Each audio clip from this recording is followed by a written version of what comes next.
Creating a survey on Typeform is a straightforward process that allows you to collect valuable feedback in a user-friendly format. Here's how to do it. Log into Typeform.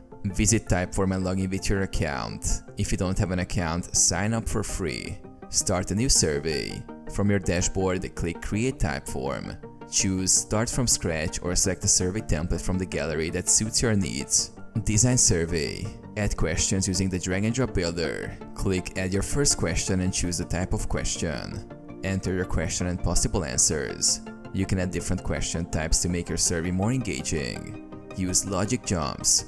To create a customized survey experience, use logic jumps to direct respondents to different questions based on their answers. Click on logic in the question settings and set up the rules accordingly. Customize appearance. Personalize your survey's look and feel by clicking on design. Adjust colors, fonts, and add images or videos if desired. Configure settings. Under the Settings tab, configure options such as survey notifications, response collection preferences, and end of survey messages. Preview and test. Click Preview to test the survey and ensure it works as expected. Make adjustments if needed. Share your survey. Once finalized, go to the Share tab to get a direct link, embed code, or integration options for sharing via social media or your website.